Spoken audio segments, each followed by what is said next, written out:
Okay, hello everyone. Welcome to our panel discussion on the top three things that GIS professionals can do to promote GIS awareness in our communities. I'm here with three wonderful panelists, Shannon Donovan, Rob Puskas, and Peter Stetson. And my name is David dosReis. I'm the GIS manager for the city of Providence in Little Rhode Island. I think what we're going to do now, just to kind of give you a little background, this session was born out of the idea or the conversation between the NEURISA board and Jack, where Jack brought up the top three things that a GIS professional can do to promote awareness in our communities. So, well, before we start with that, I'd like to first go around to each of our panelists so they can give a quick introduction. Let's start with Shannon. Are you there, Shannon? Hi, everyone. I'm Shannon Donovan. I'm an educator in the town of Scituate in Rhode Island, not the Massachusetts one. I started off as a science teacher, a lot of physical science, earth science, environmental science, then into engineering, and now I am the district STEAM and CPT coordinator. And I was lured into the world of GIS by the other educator on the panel, Mr. Peter Stetson, who got me hooked on GIS through our involvement in the Rhode Island Envirothon. Thanks, Shannon. Peter, that's a good segue to you. You want to go next? Sure. My name is Peter Stetson. I was a science teacher at Coventry High School here in Coventry, Rhode Island for 35 years. Started off teaching natural resources and then transferred into the science department and did environmental science, earth science. I've done forensics, biology, all different kinds of sciences. Back in 2008 or so, I was told by somebody that if I wanted to get my students jobs after they graduated from high school, I should start learning a little bit about GIS and start using GIS in my classroom. So in 2009 or 2008 or so, I went to an ARC conference, and I met Lynn Malone, and Lynn Malone showed me a bunch about GIS. After talking to Lynn, I got a copy of GIS for my classroom. I started teaching with it. In 2009, I went to the Teachers Teaching Teachers GIS out in Redlands, California. So I went to Mecca and I saw everything that was there. I really learned a lot about GIS while I was there. And I came back and started using it. My school switched over to the online version in about 2012. And so I started teaching with the online version. So I had my hands in all different kinds of GIS products. They currently am retired and running a one-person company, me, basically, and trying to do to let educators in the state of Rhode Island know about GIS and some of the opportunities available to them through the various aspects of GIS. Thanks. Thanks, Peter. Okay, Rob, you want to jump on next? Yeah, hi, Rob Puskas. I'm currently an assistant principal at a large high school just north of Pittsburgh, Pennsylvania. I've been in this role for about 3 years. Prior to that, I taught online for a while, then in the classroom for a while. And part of my claim to fame, I guess, is connecting students and businesses into real world problems and how to partner those two institutions together to bring real world experiences outside of the classroom, within the classroom, and how to make those connections. Prior to education, I worked as a field biologist for the National Rabies Program. I had radio collars on raccoons and tracked them throughout the ridges and valleys of Pennsylvania. And some days when you have a meeting at 1 o'clock and you're dealing with a discipline situation in the cafeteria, I often wonder why I left that job. But anyway, here I am, and just interested in what GIS can offer our students in K-12 education. Really, like I said, within the real world problem-solving skills they would need to develop while they're here. Great. Thanks, Rob. Thanks, Shannon. Thanks, Peter. Yeah, I'm looking forward to a really good conversation here. But like I said earlier, I'd like to start the session off with the video, the conversation between the NEURISA board and Jack. That's, like I said, where this idea for the session was born out of. So let's start with that, and then we'll come back from that video and have some discussion and reaction from our panelists, so they can either expand upon Jack's ideas or talk about some of their own ideas. So Pam, can you cue up that video, please? Some like top 3 takeaways that as the GIS professional community, you can give us for how we can promote geography and GIS awareness in our kids and in the younger generation.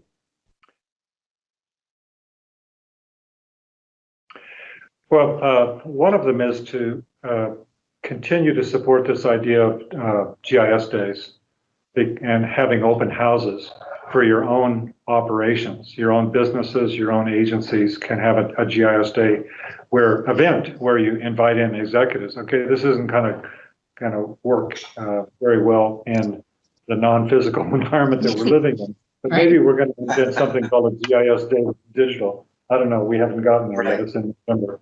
But that's one that I've seen really work. And when you do that, you invite in classrooms. So you have whole classrooms come to your facility, your business, and they walk around and they're looking and they're totally learning. And they don't get that in a classroom. And once they get this idea that they can play with something that's sort of like a GIS game or a game, and it's called GIS, and that they can actually do something, and this is a big one. The second one is adopt a teacher. There's a man who passed away a couple weeks ago, very famous in my world. His name was Randy Raymond, and he was a inner city teacher in Detroit, Cass High School. He got me first inspired of what to do. Have you ever heard his story? No. Okay, so I'm going to spend 2 minutes on this story. He came to me and asked me for a bunch of copies of ArcView for his high school. This was in 1991, I believe it was. I said, oh, yeah, nicey, high school. Sure, you can take it. So he gave the technology to these inner city kids in Detroit and said, what would you like to study? And they're just jiving around, talking. Finally, they said, lead poisoning. Randy was shocked. He said, oh, lead poisoning? What the hell is lead poisoning? Turns out that a couple of the siblings of some of the high school kids got lead poisoning. You know how that works? That lead paint on dilapidated houses that drops on the floor will chew the lead because it's sweet, and then they lose their brains and they die. So he said, okay, that's a nice issue. Good, congratulations, you did step 1. Then he said, okay, what's step 2? Go measure it. So these high school kids went down to the city and they got all the records of lead paint poisoning, and they then put it onto a map. They geocoded it, and it showed all this pattern. And Randy was again shocked. Wow, that's pretty cool. So he said, okay, why are these patterns of lead poisoning happening? So the kids got the census data. These are just this is a true story without much coach. There were 6 kids in this class, and they looked at all the census layers, and they found there was a direct visual relationship between lead paint poisoning and dilapidated housing and poor income. And what happens, of course, is poor income can't, the way you fix it is you scrape the paint off the walls and you paint on top of it with latex paint, and then it's problem solved. So they found that in dilapidated homes from the census, there was a direct correlation. And so, wow, it was like discovery. These kids, can you just imagine? They discovered a relationship between dilapidated homes and lead paint poisoning. And they just went crazy. They just went crazy. Yeah. And so Randy said, okay, you've done you observed a problem, you measured it, and you found out the reason for the problem. What next? How are you going to solve this problem? So the kids got together and they came up with a solution. And the solution was you scrape all the paint and you paint it. So let's get all the high school students in Detroit to go do this. So they came up with a solution, but it would cost $300,000.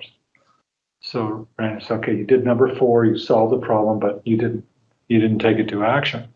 So then he said, okay, how are you going to actionize it? So these kids got all these maps, took them down to the city council, hung them up, and bold as brass walked in and said, okay, we'd like to get $300,000 to hire the high school kids to scrape the paint and get it. And they did it. So they got a HUD grant. So they learned citizenship. Wow. So think about this. They learned science, measuring. They learned analytics. They learned how to communicate. They learned computing. And these were the bottom end kids. They learned how to articulate. They learned how to be a citizen. They learned all of these things. And those kids went on to University of Michigan. 3 of the 5 of them, I think, went into geography. Now that Randy's passed, I don't really have any record to the past. But that inspired me enough to get a book written for it's called Mapping Our World. It's now obsolete. It's gone through several editions. But that became the backbone of Learn by Doing using GIS. So we replicated it in thousands of schools. Especially in Virginia, there's been a pocket of usage, but it's in Oklahoma, and I'm sure there are schools up by your way that are applying this method. And it's been applied in Kenya for watershed problems, and it's been applied in Turkey for agriculture, and in different places in South Carolina for flooding. Kids in high school magically choose their own problems and they solve them. The 4-H is also well known for the same activity. So what can GIS professionals do? Introduce the stuff. I have that on my shelf over here. So it's absolutely marvelous what happens. So this idea of a Gen Geo is not some abstract idea, nicey. No, I have thousands of schools that have done this, but it does take, I can't do it. It takes somebody who's motivated to be able to get up and do it. So Jody, that would be number 2, is adopt a school and teach the method. Yep. And the resources are available to you. There's a guy here called Charlie Fitzpatrick who's been doing this. He was a friend of Randy for many years, and he's helped thousands of schools. We usually normally have kids up on the stage. Last year was from Ireland, and they come from all over the world. And we just usually pick one. And there's now this new thing emerging. In my high school years, I took a wood shop, and the idea was you take a skill training, and then you could get a job when you got out of high school. Machine workers, well, GIS. There's many more jobs in GIS than are available people to fulfill them. We know that GIS professionals are in great demand. It is the thing that's holding back our profession from transforming the world, is the people that really understand it and can make it work are few and far between. So everybody's always worried about their job. Geez, if you have GIS in your training, there's no need to worry about a job. There's way too much work to do. So some of these high schools, there's a term for this, but I forget what it's called. It's not like trade schools but anyway, high schools want to be able to have this kind of STEM type of learning so that people can actually, get a job, as well as go into college and scare the hell out of their professors because they know more about GIS than the professors.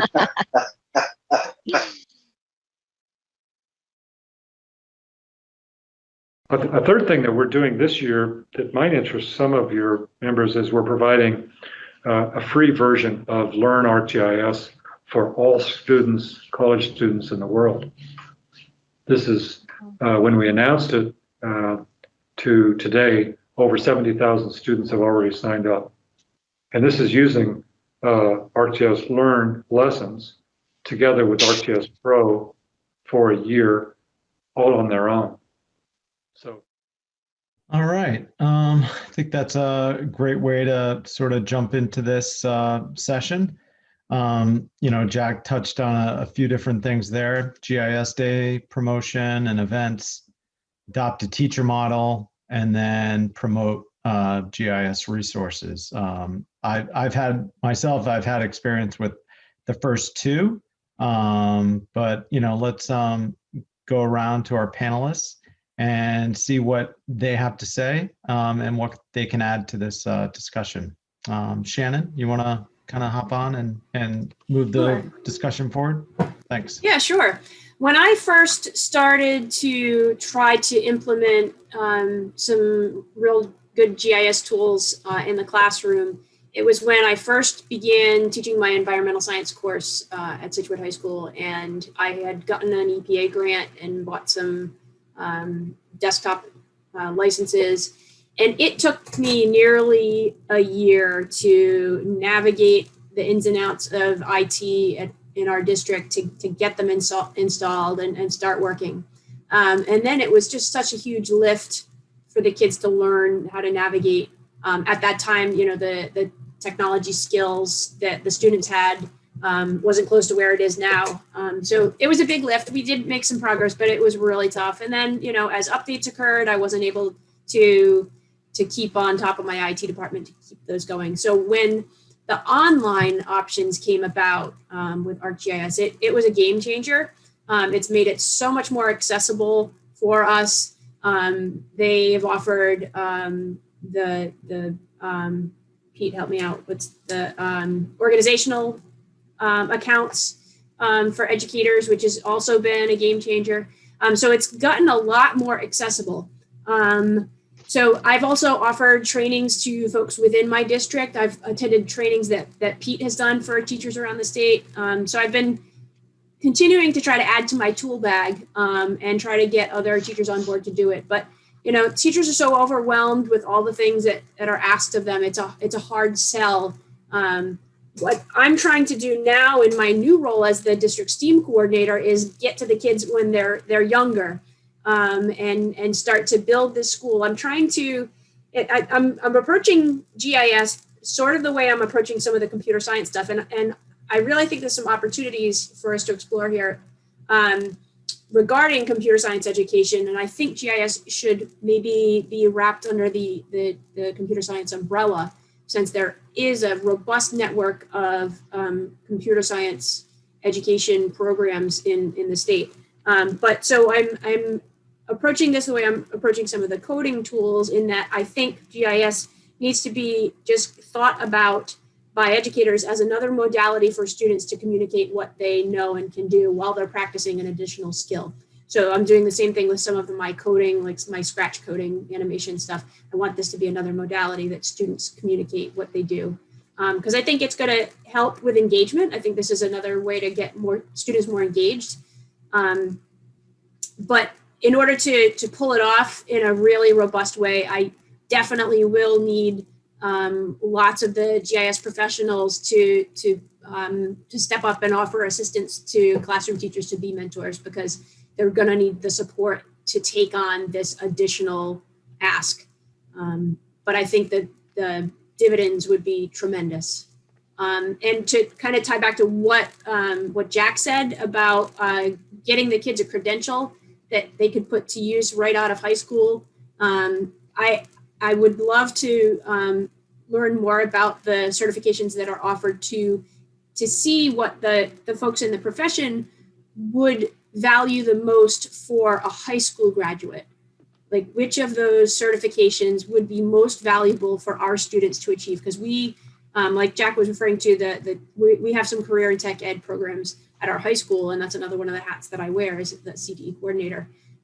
We have students in biomed, computer science, engineering, and entrepreneurship, and all of those programs I think would be enhanced if we could incorporate a GIS certification. So I look to you all for guidance on that. And I yield my time.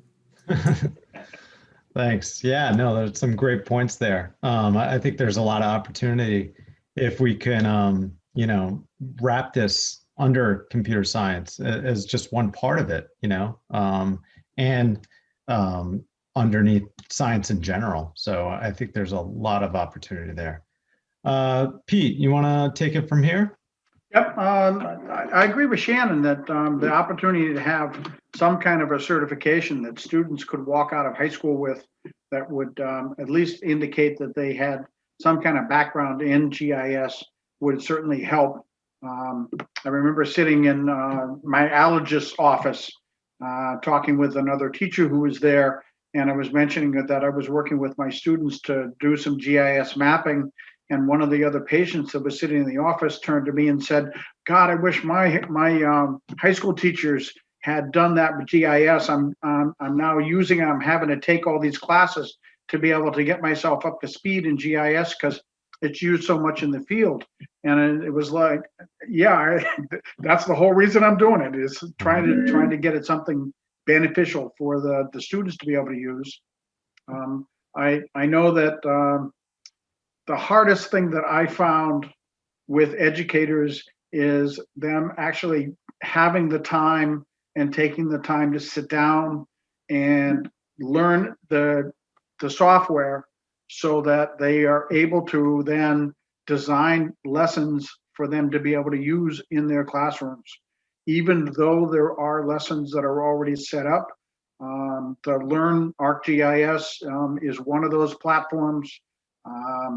There's My Training, which once you sign up to ArcView, or just an Esri license, you get access to this My Training. There are geo inquiry lessons that are already developed, all the way from elementary school up to into the AP classes. I've been working. When I retired, I went out to Flagstone, Arizona, and I had applied and got accepted into the Power of Data program out there, and I became a facilitator for the Power of Data as an educator. And over the course of 3 summers, I offered 3 separate workshops where, because it was a National Science Foundation grant, we got money from National Science Foundation to pay the teachers to come for the week-long education. NEURISA has been very supportive of me offering those here in Rhode Island, and I'm sure that other NEURISA or other EURISA groups have done the same thing. Over the course of 3 workshops, I had about 39 teachers that came through the program, educators in the state of Rhode Island that learned how to do the geo inquiry that Jack was talking about. The idea that you present a problem, you go online, you find the data that's available to help you come up with a solution for that problem, and then you present your evidence to the community.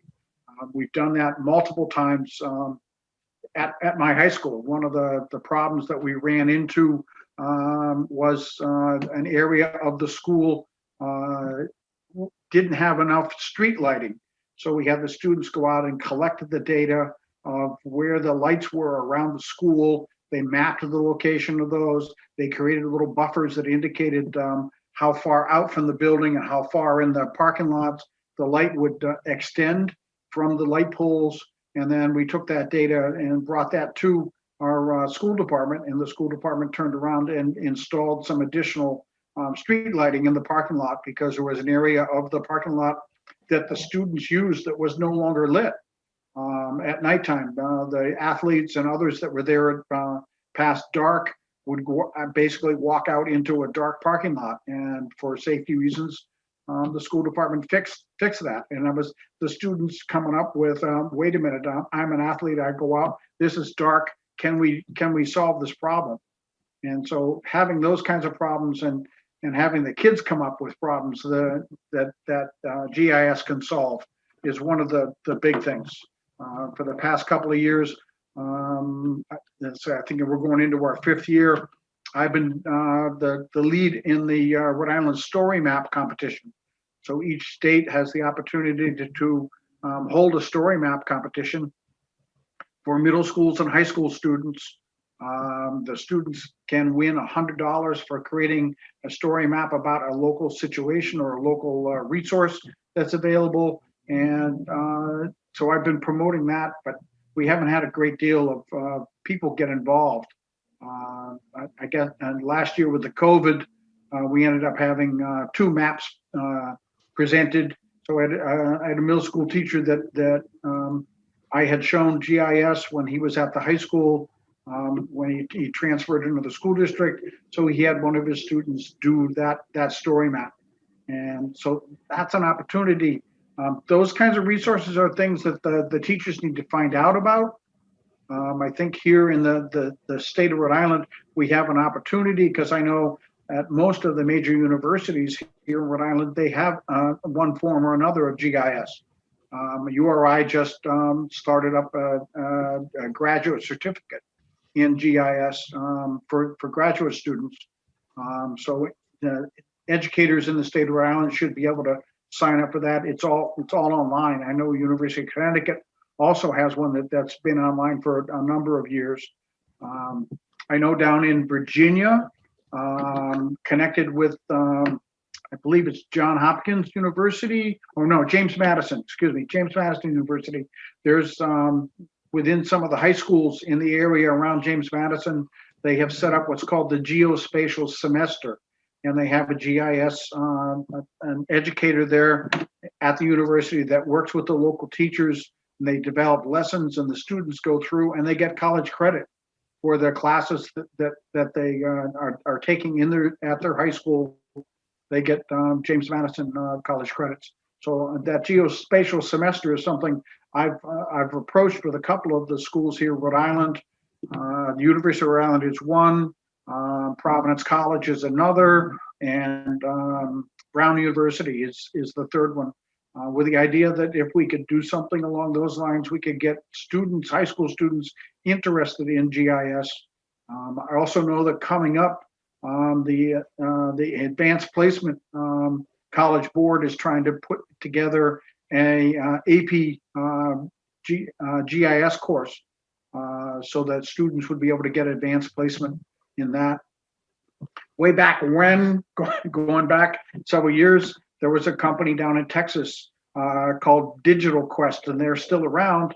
And they had a 2-year GIS curriculum that they had developed. And all that you basically needed to do was to purchase the curriculum for them. The school had all the technology, they had all the computers, they had everything. At the end of the 2 years, the students would walk out of the high school after taking and passing an exam and doing a capstone project. They would walk out with a GIS technician certification. That's something that's available, but not very many individuals know about it. And those that I've told about it have never jumped on board to try to get it to going.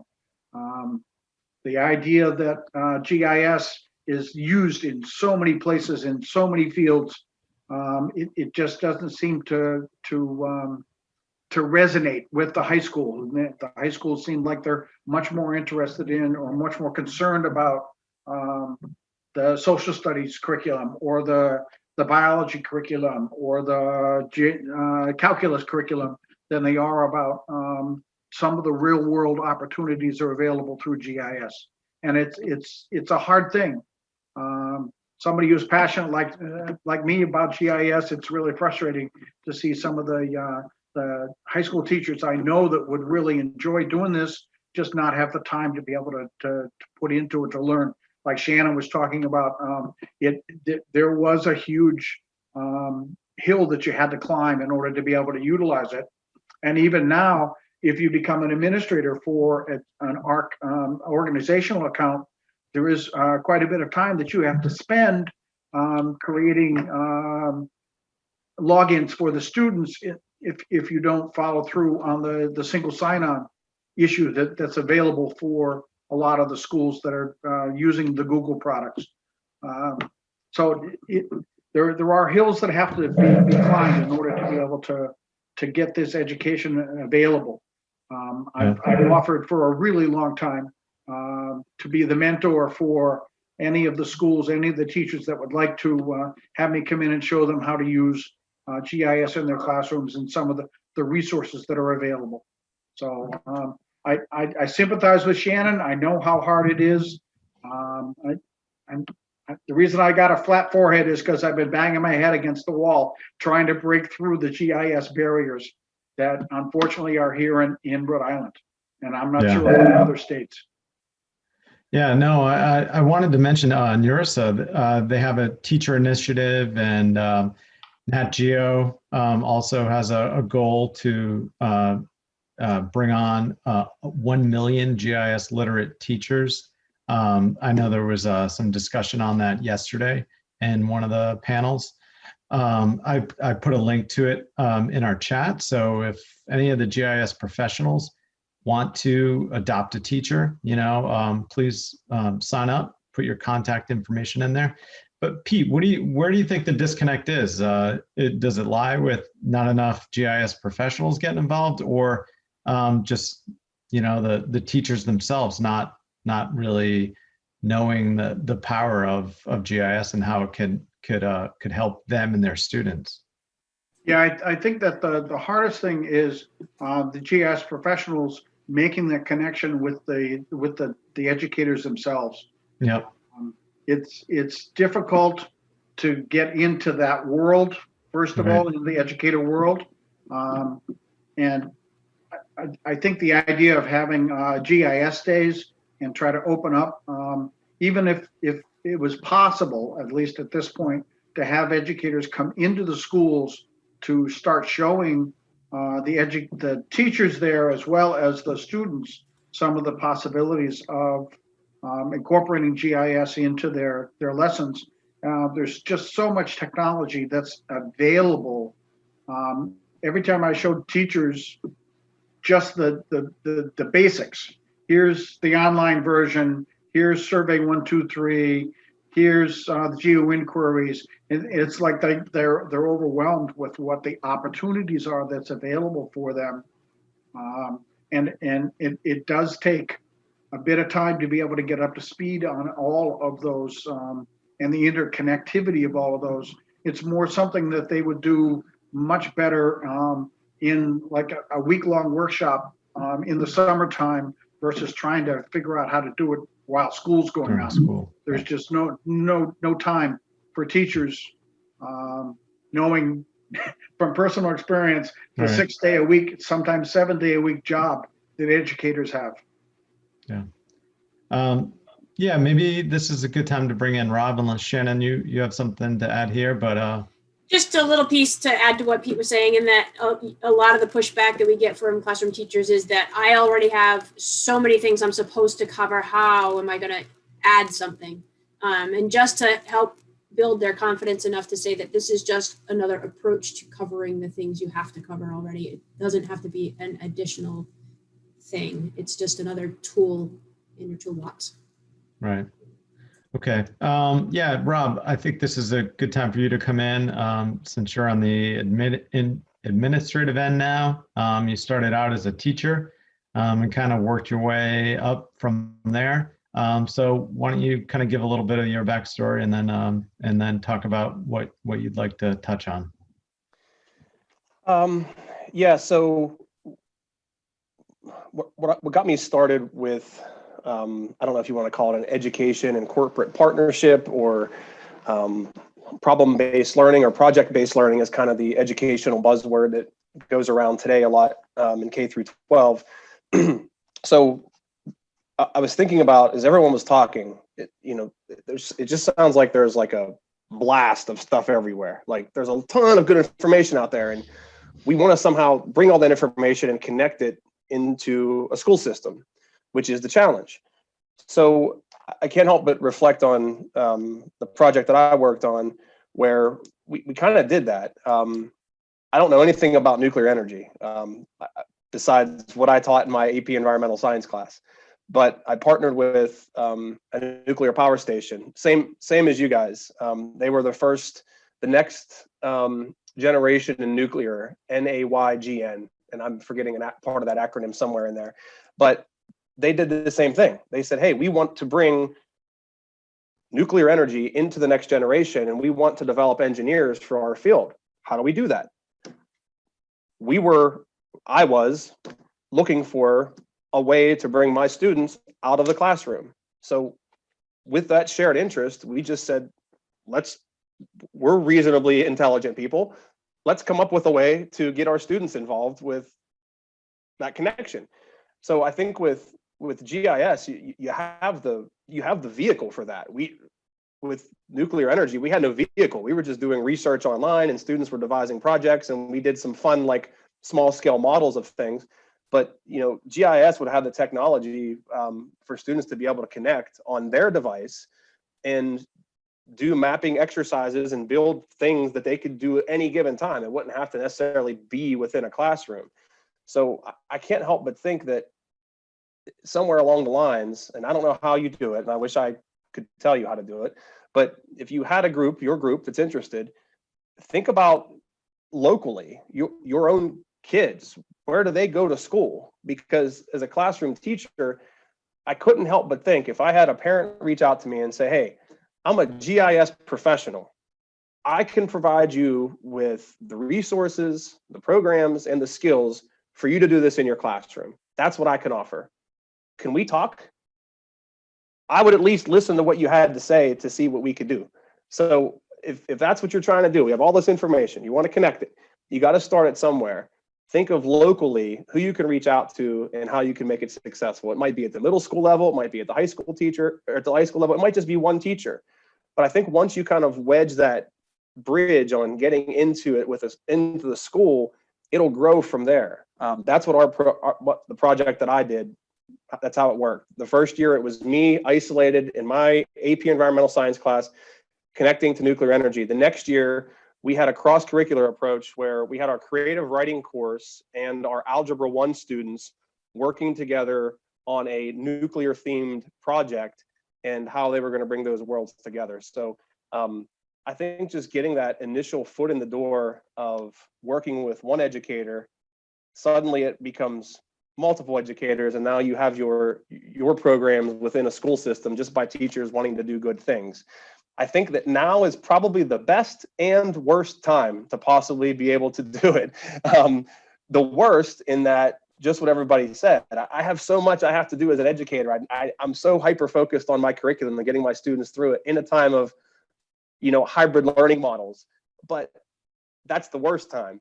But the best of times is that, at least for me and locally within Pennsylvania and where I work and where my kids go to school, is that nearly everyone has a device now. So a lot of schools have moved to the one-to-one kind of system. So it's almost to a point where, pre-COVID, let's say, you had to be in a computer lab to access, the software or have your own device, where now the majority of schools out there have pushed to one-to-one. So the access can be at their fingertips. It would just be finding a relevant way to connect with the teacher to get it into their classrooms. And for me, all that I did within my project was I got rid of a lab, I got rid of a research project, and this became my unit project in which we worked every year. And it just got better and better and better each year because I got more familiar with it. Anyway, that's my experience with it. And in some way, I can see this all segueing into a school district.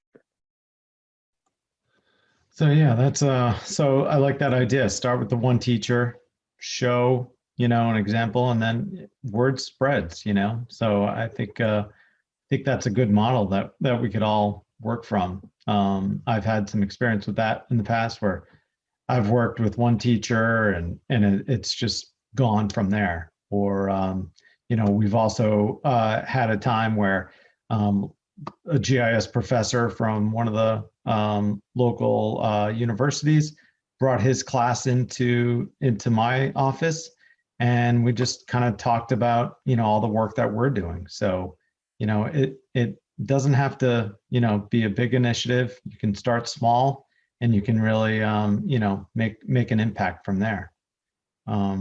So yeah, going around right now, any of our panelists have anything else they want to add to the discussion?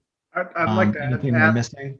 Yep, I'd like to add. I made a connection with a local drone company, and I had this is just before COVID hit, we had made arrangements for a student I was mentoring in GIS. He and I were going to go to one of their drone sessions, and I think that those are the kinds of things that will really excite kids. If you can make a connection with the local drone company and have the people go up, fly the drone, and then come back in and show the students how they would utilize the drone footage that they've collected, and put it in, whether it's to be monitoring a construction site or whether it's to be looking at swamp land or land somebody's going to be developing. Some of those technologies are things that would really excite kids and want kids to learn. I think that if you can get some of the students just charged up enough about it, that the students will carry it through. I know as an educator, the hardest thing was thinking that I would have to know all the ins and outs of everything in order to be able to present it to my class. And one of the things that you learn real quickly is you go in and you tell the kids, honestly, I have an idea about how this might work, but I don't know exactly how it's going to work. We're going to work it out together. And then the kids just, they empathize with you as an educator, and they just step right in and they start learning on their own. And they'll come into the classroom and they'll turn around and go, hey, look what I learned how to do. And they'll show you something that you had no idea what it was before, and how they incorporated it into whatever lesson they were doing. And it works really well. I had one student he went through my earth science class. We used GIS quite a bit in the earth science class. He went off to the university. He still had his account at the high school because I hadn't cleaned out all the accounts yet. And while he was at the university, he was taking a resource management class, and the professor wanted them to create a location and show where some of the local waste hauling was being done. And he created a spreadsheet. He put all the address information in. He geocoded it all using the online version of GIS. He created a map, and he and his group were done with the assignment in 20 minutes. And everybody else was still busy trying to draw out a map and locate where things were. So having learned the little bit about how to use GIS that I was able to show them, he was able to show the other students in his class how to set things up that way. So those kinds of connections are the things that make educators really appreciate what's there. And those are the kinds of things that are available for the individual students. I just had another student get an internship with Rhode Island DEM forestry because she knew how to use GIS. They were looking for an student to do an internship, and her GIS background really helped her go to the head of the class as far as the people that had signed up to be an intern. Yeah, I could jump off on a couple of things that Pete said.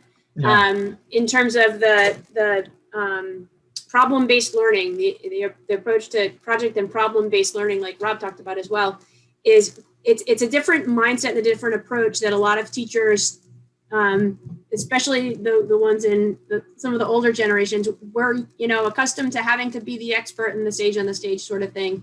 Whereas with the approach with problem-based learning, you're learning together and getting teachers comfortable with not having all the answers right at their fingertips is different. It involves comfort with taking risks and it being okay to not have the answer. And we just have to make sure we're building the culture in schools where that's okay. That we don't always have all the answers, and we are learning with our students with some of these new tools. And the piece about the drones that Pete mentioned in the earlier session with the vendors, I jumped in and had a great conversation with John from AirShark. And he and they are very open to working with teachers, supporting teachers, and exploring other ways to get students engaged with drones and mapping. So a shout out to that vendor, one of the sponsors of this event, for offering up to be a resource for us. So thank you for that. Yeah, no. So how do we make that connection? How do we change the curriculum at the high school level? How do we, get in the classroom and make that real change? Do you guys have any experience? Well, I can speak to that a little bit, at least for Rhode Island. So in the world of career and tech education has changed a great deal in the last 5 or 6 years. There is now a board of trustees for career and tech ed in Rhode Island. And each of the high growth, high wage fields as designated by the governor's workforce board, each of those subgroups has a panel that's built of industry partners and educators. And there is a requirement now for students to become completers in a CTE program. They have to complete 80 hours of work-based learning. And there are 5 categories of activities that qualify as work-based learning as far as the governor's workforce board is concerned. That includes apprenticeships, internships, service learning, school-based enterprise, and industry-based projects. So apprenticeships are a very, very specific thing and more aligned with the traditional trades. But all of those other 4 categories would be ways that we could help students get work-based learning experiences. And obviously in the time of COVID, those are going to look different than they might have a year ago. We're not going to be able to get to the point where we can get every student in Rhode Island an opportunity for an internship. However, there are ample opportunities for service learning projects, school-based enterprise, and industry-based projects. So for example, somebody like John from AirShark might zoom into a classroom and talk about a hypothetical or a real client that they're working for and a problem that they're grappling with, and maybe pose it to the students. The students would, work through some of that in the classroom, and then maybe have teams that could present their ideas to John and a couple of his employees and something like that. So it's a real world problem presented by an industry professional. Create opportunities for the students to practice those professional skills that they're going to need in the workplace, but really validate the work that's happening in the classroom by the interaction with the industry folks. And that, as teachers, I think that's something we really, it's uncomfortable, it's risky, it's scary, but it's kind of the really fulfilling when, the work that you're doing is then acknowledged and encouraged by the industry professional that gives the students the really valuable feedback. So that's kind of the direction that we're going in. And as CTE teachers and coordinators, we need those industry folks to offer up those opportunities for our teachers to engage their kids with folks that have that boots on the ground knowledge of how these tools are used. Yeah, I agree. I think that one of the big things that could be done, NEURISA, the RIGIS group here in Rhode Island, your state level GIS organization, the Cooperative Extension of Rhode Island, geospatial specialists that are working in most of the states, all of them together could certainly put their heads together and host some kind of a GIS day and highlight some of the careers. That was one of the things I did at the end of my T3G. I hosted a GIS day at the high school and found a bunch of people from around the state who came in and showed the different projects that they worked on to the students that were there. And it worked out really well.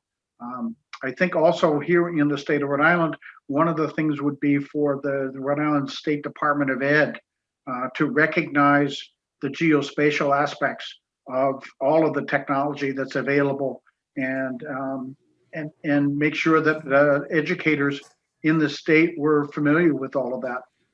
I know.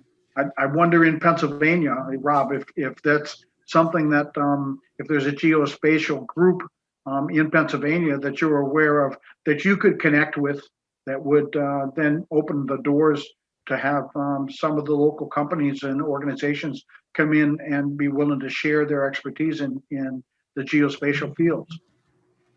So our preparations for today's event really kind of got me thinking a lot about this. I've been passionate about GIS for a long time, but it's one of those things that's kind of moved to the back burner over the past couple of years because of other things I've been engaged in. But since we started prepping for this, like I mentioned earlier, I've really started to think about this being under that umbrella of computer science education. And there is this huge push in Rhode Island for computer science education called CS4RI.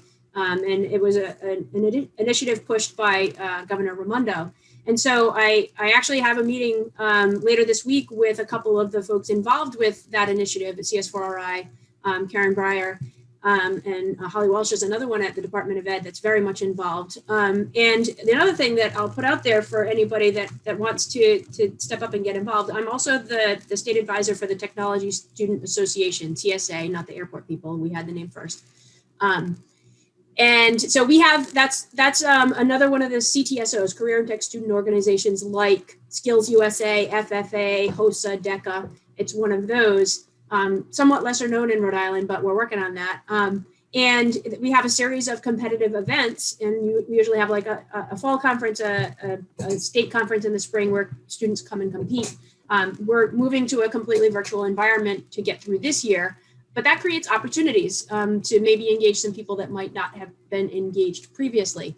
So I would love to work with a couple local folks to come up with a initial challenge, a mapping challenge of some sort to offer up to the kids. Or even maybe we just do a mapping event similar to what we're doing this afternoon here, just to get folks introduced and comfortable and maybe like a safer, lower stakes type of experience. So I have already begun trying to network with some of you. Jay was talking about LinkedIn in one of the earlier sessions and the importance of networking. And so I was trolling Jay's LinkedIn page and sent invitations to connect to several of our Rhode Island GIS professionals. So if you see a message from me, I hope you'll accept that. All right, great. Yeah, I'll welcome that invitation. We have a couple questions that are coming in. Do you guys, any of you know of a clearinghouse for education entities looking for GIS partnerships or help, or GIS professionals looking to help schools or teachers? I know that Esri has a map that has all the geo mentors on it. I also know that the American Geographic Society has been doing a GeoMentor program, so that they have GeoMentors listed on a state-by-state basis that are available to work to help out schools and to help out educators. So those are a couple of resources that I'm aware of. Okay, good. Yeah. If you want to throw any links that you have in the chat, okay, that might be helpful for some of the people attending today. I'm sorry. One of the in Pennsylvania, ahead, one of the entities that connects schools to outside organizations are they're called intermediate units, and they basically are just regional educational entities that help support schools within those regions. So I don't know that there's specifically a GIS structure within the intermediate units, but a possible connection with, hey, we have this group of people that want to work with a school, Allegheny Intermediate Unit. Can you help connect us with those folks? One of the other items within the projects that I did in the past is we got pretty lucky. We worked with the community college of Beaver County then in the project we were doing, and because they were a community college, they were able to offer our students 3 credits within a I think it was their an intro bio course, but it was like biology and the environment. And a lot of what I did was environmental science. So they basically approved me as I wasn't a professor, but an instructor that was able to, if the students worked through my course, completed this project in the way that we proposed it to the community college, they offered my class 3 credits for $150. So it was a steal. in terms of how the credits were. So as you're putting together this, I wouldn't be hesitant to find a community college locally and talk about the projects and the things that are doing. I know GIS is a little more specific than biology and the environment, but if it's even an elective credit that students transfer once they hit a college, it's kind of how this one worked for some of my students. Is they're like, well, I'm not going to CCBC, I'm going to Alabama. Well, Alabama accepted elective credits from CCBC, so the kids in my class liked it because it was like $150. You just saved me $2,000, you know, and it was, yeah, you know, where's my end of the year teacher gift for that one? But, you know, it was something that attracted the teachers, attracted the students, and just kind of got those wheels going. So that's awesome. Sandra Nolan would be the woman at CCRI to talk to about articulation agreements there, if we had something that we could do like that. Awesome stuff. Yeah. Great. So, Shannon, you think the way to go at this is through the career and technical, that path is our best way? I think so. That's going to be my focus, in addition to just the getting folks the experience and exposure, because the CTE programs, in order to get approved by the CTE Board of Trustees, has to have really robust industry input, and this organization and the GIS professional program, I think, will help make that possible. And when a district brings a proposal forward, their program has to have a sequence of at least 3 robust courses that yield college credit and or industry recognized certifications. And so I think, that's the real opportunity where, we can get our kids some skills that are going to be directly applicable when they leave our doors, whether they're going to higher ed or directly to the world of work, something that's going to be useful to them. Okay, great. I'd be remiss if I didn't mention during one of the sessions yesterday, the National Geographic discussion on education, Faye and Brandy both mentioned National Geographic and Esri's on-demand curriculum. So just wanted to make note of that. I guess we're getting a little close on time. I don't see any more questions per se, but just wanted to turn it over to each of the panelists if they have any closing thoughts, anything that we can sort of build on from here. You guys have all made great points, lots of great discussion here. But I'll kind of leave it open to you guys to close it if you feel like you want to do that. And everyone, I'm sorry to interrupt. This is Jay. I apologize. Yeah. Can I ask a quick question? Do you mind, Dave? So yeah, one thing that stuck out to me in some of our pre-calls was just how everybody on this panel had their own perspective in a good way, right? Like Shannon's in coordination, Peter's working on the honestly, the retired side, trying to get this grassroots thing going, and Rob being an active administrator. Their perspectives are incredible. And everyone, thanks again for doing this. I wanted to ask a quick question of Rob. In one of our talks, Rob, you brought up an idea of having like your top 5 things that you think really would make a difference in this conversation. And would you mind going to a few of those really quick? Yeah, sure. I think I cheated. I think there's actually 6. I just combined a couple together. Top 6 things. So one of the things that gets me between and being an educator are curriculum and classroom connections. So where does this fit? And I always lived in the world of, as a classroom teacher, I can make anything fit within my curriculum in some way. That's part of just being creative. So especially with some of the things that, GIS can offer, you can really find a way to make a connection really within any classroom. So if you're thinking of reaching out to a teacher, think of something that you've seen them do traditionally, where this could be a non-traditional approach to really just enhancing what they do in the classroom. Number 2 would be accessibility, resources and materials to make it possible. It sounds like there's a lot of free stuff out there, and I'll admit I haven't explored all of it. But if you told me as a classroom teacher, everything is out there, it's free, it's ready for you, and your students can access it, now it's appealing. A third one would be professional development. A lot of growth on the side of being able to do something in your classroom comfortably, But the other side of that I thought was always pretty cool was taking into a classroom and just telling your students, I don't know how to do this. So can you guys help me?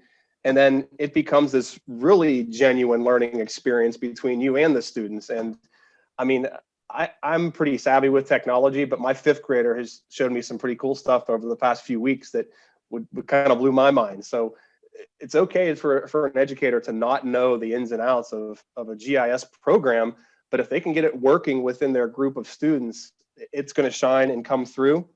And then kind of 4 and 5, number 4 is partnerships. I talked about that. Really, if you can find a way to connect with one teacher in one classroom that does cool stuff for their students, that partnership is going to grow and grow and grow. Some of the guys that I worked with the nuclear plant, I haven't done my project for 3 years, but we still hang out and have drinks every once in a while. So it's just that partnership that starts, and it became within education, and now, you know, we keep in touch only because we shared an interest and we had success. And then the last one being real world connections. And I thought of critical thinking, collaboration, and communication. That was the basis for where we started with everything. But making that kind of list of 5 or 6 things and thinking about how you can connect with an educator, that's going to hit it out of the park. I really appreciate that, Rob. And especially, you know, with your perspective being an administrator, one thing that Peter Stetson and I, we're both on the Rhode Island GIS Committee for Education and Outreach. And something we've been thinking about was, you know, I believe sometimes if you want to make change, don't deal with the worker bees, go right to the queen and ask her permission, right? So our perspective is more like we should try and chop down the tree from the top on this level and hit the superintendents. And we know that, like in Rhode Island, they have meetings for superintendents and committees and conferences. So, you know, and on that side point also, this last year, I've actually presented at a librarian conference because, again, I really see schools, that facility being the tie-in between getting GIS into the real world and having kids understand how to use it. I mean, when I was a kid, it was Oregon Trail, right? But still, you learned your first pieces of computers and what's going on with that and how to learn through that. So my question to Rob and then Shannon and Pete, you know, is, do you think it's going to start with superintendents having buy-in and superintendents and people who make decisions? Because I mean, I wonder from your side, is it still completely difficult to try and grow something from the ground up? And what would your advice be about trying to chop that tree down? Yeah, once again, trying to think of an analogy in chopping the tree. I think you could start really anywhere in some ways. But, you know, school boards like the word free. So if you're talking to a school board and you say, hey, I have free resources for your teachers, and a matter of fact, look at what they can do, that school boards love that. So if you know a local school board that's connected with a superintendent, that's a good place to start. And then you could bring a presentation to a school board meeting. School board meetings themselves are really bumping, exciting events. So if you could walk in there with a really neat piece of technology to show them, you know, you're going to wow the group and you're going to walk away from that, you know, being memorable for what you shared. So that's definitely a way to get into it. I talk so much about teachers because I just was in the classroom and could relate to wanting to do something like this. But certainly, you know, talking to a superintendent or a school board member and just saying, hey, just give me 5 minutes. I'll show you what I can do. And I'd love to be able to connect it with your school. I can't think of many people who would shut you down. And if they did, you probably didn't want to be there anyway. Move on to the next one and work with somebody else. Or better yet, you know, do a small pilot project. You can get your kids to present to them because they love that. And that's led to some great successes in other realms. So getting the kids in there and talking to them. Jay, I could see you bringing your kids into, you know, your local school committee and showing them, you know, the maps that you help them make. So that would be I appreciate that. That's a great idea. And I think, and Rob and Shannon, and I'd like to hear from Pete what he thinks too. I mean, I know that, you know, when I first asked Shannon about the challenges of integrating GIS into what she's been doing, it's all there, right? We know it's so tough. You know, again, the point of this conference and where this conversation started from was hoping we could help bridge that gap. You know, I know yesterday we talked with Chrissy, who's in Wisconsin, and I should see if Chrissy's on this call. But, but she mentioned to us about sort of the issues with trying to. Chrissy's here. Hey, Chrissy, good to see you again. She mentioned how difficult it was to bring, GIS and get buy-in into her classroom. And Shannon said, very similar things. I think Shannon's first thing she told me when we talked about this was almost her trials and tribulations of having it not work. But I feel like in this discussion, that's equally as important as here's the solution to the problem. Because when you can hear from Shannon and Chrissy and Rob and Pete, here's what we've tried and here's how far we got with that success. That's where we're hoping we can come back with some support. The supported teacher initiative has gone through a few different aliases, but ultimately I like where we ended because the idea is we want to be support for educators. That is our goal. We don't want to try and tell you how to do your job. We want to listen. And hopefully by listening, we can definitely get involved. So somebody asked a question earlier about, does anyone know, like, say, national initiatives to get GIS professionals paired up with teachers or what have you?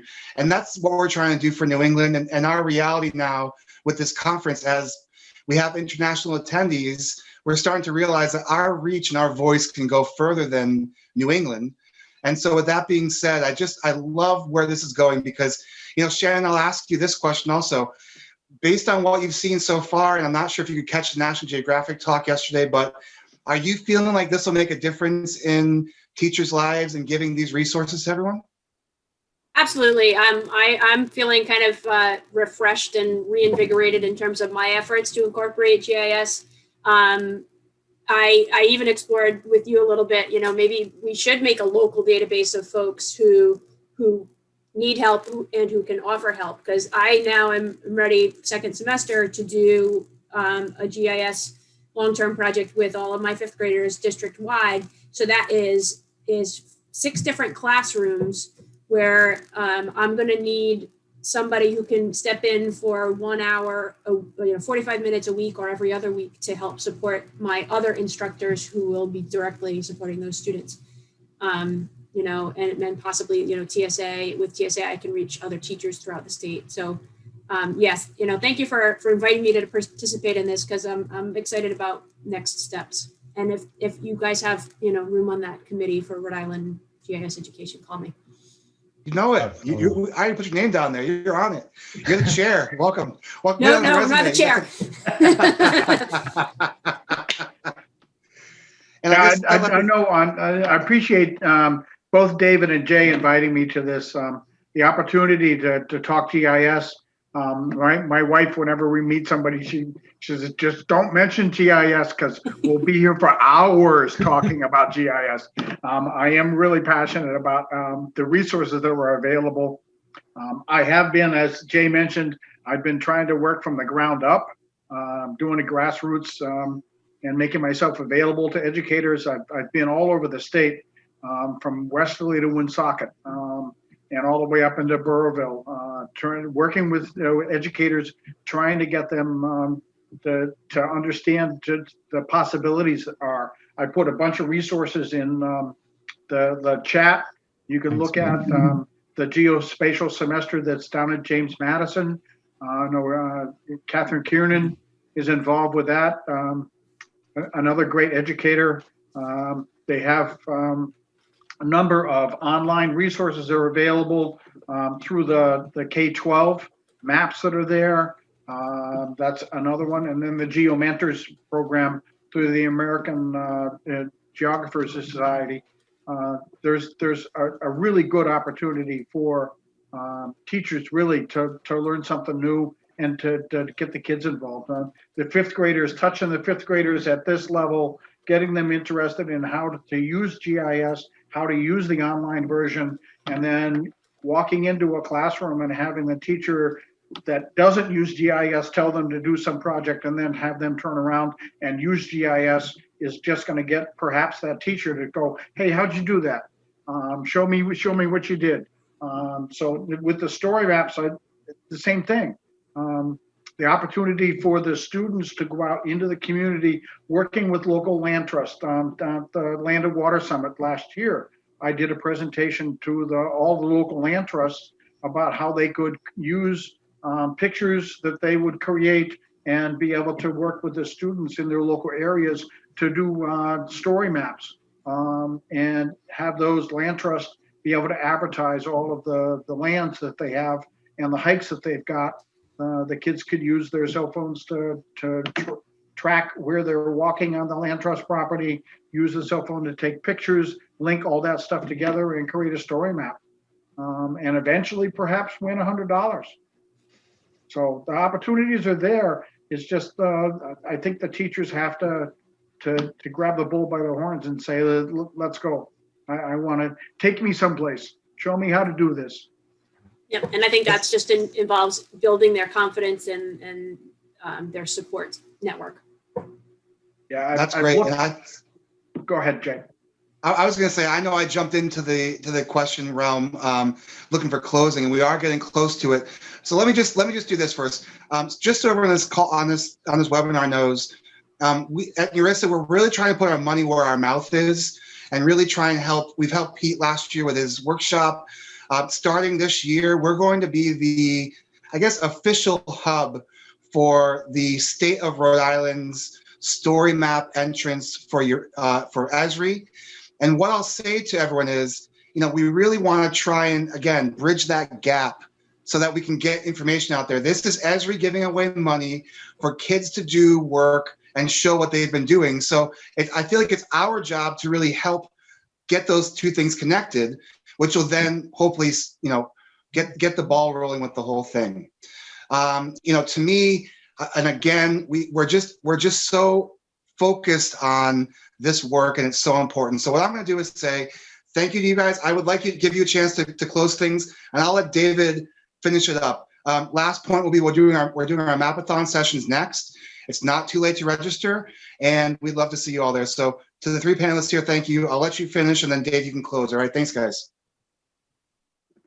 I'll just be real quick. If you want to collaborate, reach out to me, shannon.donovan@situateschoolsri.net. Yep, and likewise, if any of the educators out there are interested in learning to use the online version of GIS and any of the other resources that are there, please feel free to reach out. I can drive all around the state and ask. It's a half an hour from one point to the other, so it's not a long ride for me. I'd be more than happy to help anybody out learning how to use the online version of GIS. I'll channel a good friend of mine. Well, not a good friend of mine, but Bill Nye in Go Boldly. And all it starts with is an idea that you might change the world. So good luck. And thank you for wanting to connect with education. Somewhere down the line, you're going to make a difference. Thanks again. Cool. Thanks. Thanks, everyone. Just so you know, please go to the special guest page if you want to contact any of the panelists today or myself. Be glad to talk with any one of you. And hopefully when our new normal gets back to normal, NEURISA has been great with MAPI hours over the years. So just stay tuned for some of those. And I think that's really a great opportunity for the educators, for the GIS professionals, for students, college age students, of course, who are over 21, but to come out and to just socialize and make that connection with the professionals. So I think that's a really good opportunity for the collaboration to start. So I just want to thank everyone once again. This was a very, insightful conversation. Lots of great topics, and thank you all. Thanks for inviting me.